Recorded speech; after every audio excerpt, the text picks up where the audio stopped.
everyone, we're going to be starting a video series on ratios. So we've got a couple of videos coming about ratios, how to convert units in ratios, complex fractions, and even dimensional analysis. So look for those. In today's video, we're going to start with an introduction. So what is a ratio? How do you write a ratio? And how would you convert units if you needed to? All right, so what is a ratio? So Oxford Dictionaries defines a ratio as the quantitative relation between two amounts showing the number of times one value contains or is contained within another. So it basically shows a relationship between two things. So one example could be here, you got some shirts. The ratio of a red shirt to green shirts is 3:1. So I have 3 red shirts and then 1 green shirt. So for every 3 red shirts, I have 1 green shirt. So if I had 6 red shirts, then I would have 2 green shirts because they go up together. Okay, so we're going to do a few more examples and show you here. First, how to write a ratio. There are 3 common ways to write a ratio. Like we just saw in our example, red shirts to green shirts, we can use the word 2. So 3, 2, 1. You can write it with a colon. So this would look like 3 and then a colon, 1. And I'm putting the 3 first since I'm talking red shirts to green shirts. So red's what I started with and green is my second entity of items.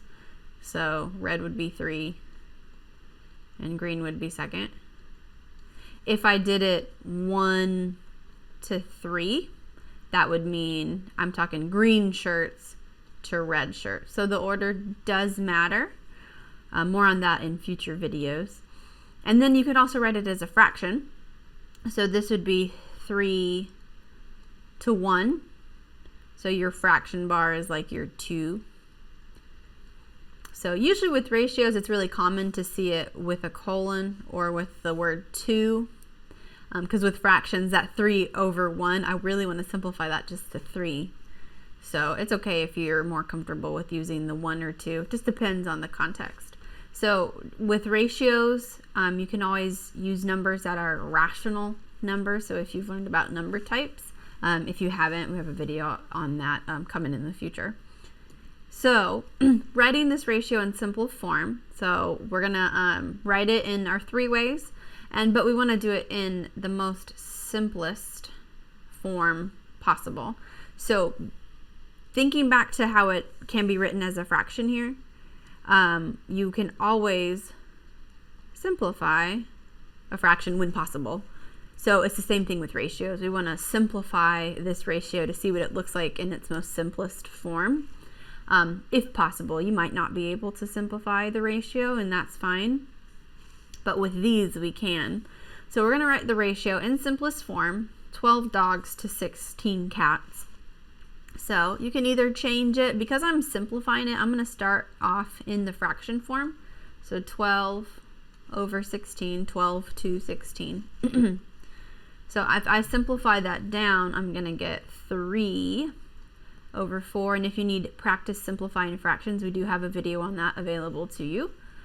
So you can write it as 3 over 4, 3 to 4 with the colon, or literally with the word 2, 3 to 4. Good to put your units on this one so I know what we're talking about. 3 dogs to 16 cats, especially since you're doing the word form, that last form there. Now the second one, we're going to write the ratio again in simplest form, 24 out of, so you might hear that wording, out of 60 videos. Go ahead and try that one yourself. And I'll go ahead and do it now. So fraction form. Again, you don't have to do the fraction form because we're talking about a ratio, but it might be easier for you to see to simplify it. It is for me. All right, so let's see, 24 and 60 both have a 12 in them, so I'm taking a 12 out. 2 over 5.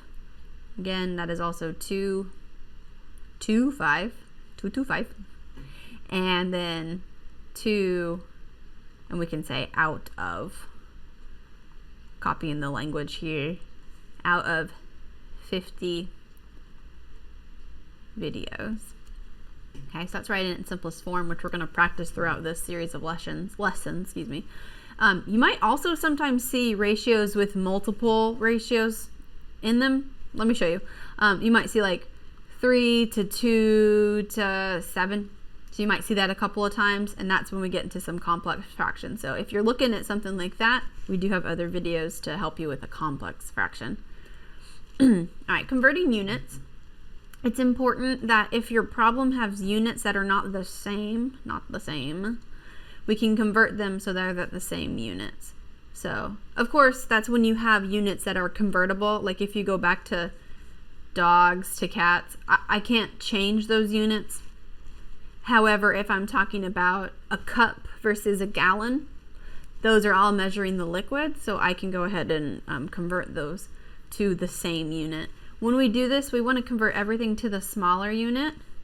So convert everything to the smaller unit, especially as you're starting out. That way you're actually going to avoid decimals. You can convert to the larger units. That just means you're going to be dealing with more decimals and some fractions. It is an option, but I'm going to be converting to the smaller unit for these videos. So we are going to express the ratio 5 cups to 3 gallons as a fraction in simplest form. So cups and gallons, while they're two different things, they're two different measurements for the same thing, which is the same base unit of a liquid measurement. So we've got 5 cups, 3 gallons. You might have to remember how many cups are in a gallon, vice versa. So I'm going to do 5 here. So 5 cups, because I'm trying to convert to the smaller unit, and gallons here is bigger. So I need gallons to become cups. You might need to work backwards here. Say, okay, I know that a gallon has, I'm going to need more little arrows, has 4 quarts. And then I know each quart has 2 pints. And if you already have this memorized, cool. If you don't, here you go. And then I know each pint has 2 cups in itself. Oops, I'm running out of room.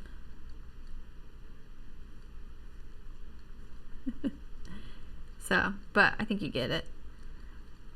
I hope you do. If you don't, let us know.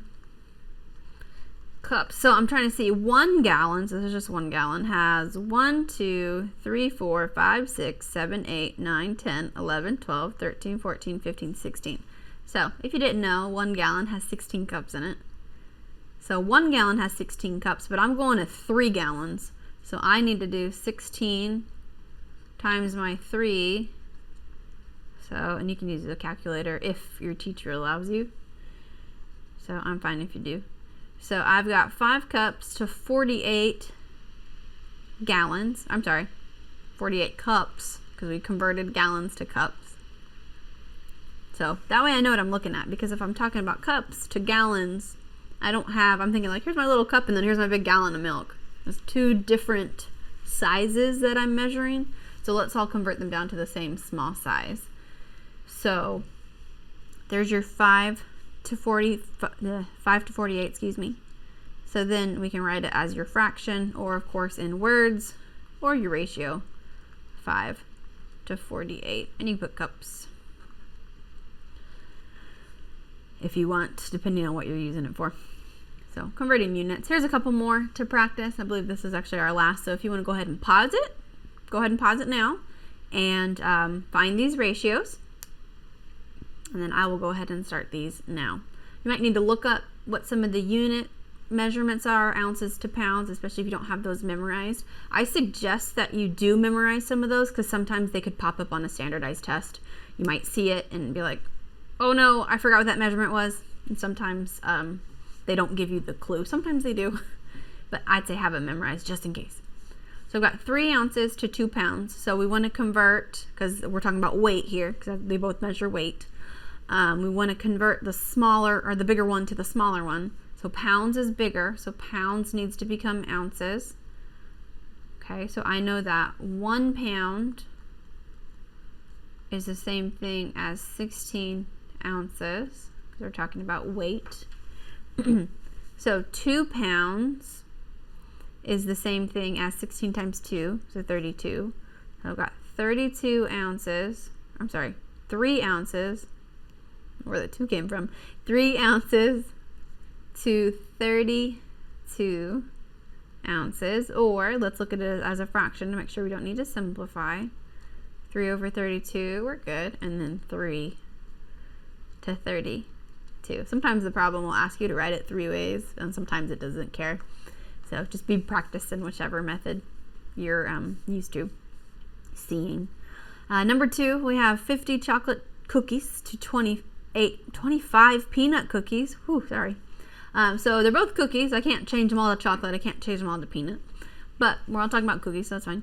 So I can write that as 50 to 25. However, we are not in simplest form. So just remember, you can do that. You can also write it as a fraction to start. For me, that's always easier to see what it is. If it can be simplified, that becomes 2 over 1. Now, because we are talking about a ratio, I'm not going to eliminate the 1. I'm going to keep it as 2 over 1 because it's 2 to 1. Or in words, 2 chocolate. I'm going to abbreviate 2 chocolate to 1 peanut. So for every 2 chocolate cookies I have 1 peanut. So I have 3 items total I'm talking about in that simplified representation. And then here we have inches to yard. So we're talking about length. We're measuring length. We know inches and yard both measure length, however, in different chunks. So we want to convert the big to the small. So we are converting yards to inches. Now, if you need to go from yards to feet to inches, that's fine. A yard has 3 feet. And then those 3 feet, each foot has 12. So 1 yard, there you go, 1 yard equals 36 inches. So 2 yards, abbreviate, equals 36 times 2, which is 72 inches. So I'm saying 9 inches to 72 inches, okay, which I can simplify to 1 over 8. And I can't simplify that. So I have 1 over 8, 1 to 8, or in words, 1 inch to 8 inches. Okay. So that is how I can do simplification. Now, we have more videos on converting the units, especially our video on dimensional analysis. So if you're interested in that, check those out. All right, that is all I have for you guys today. Have a great day. Bye.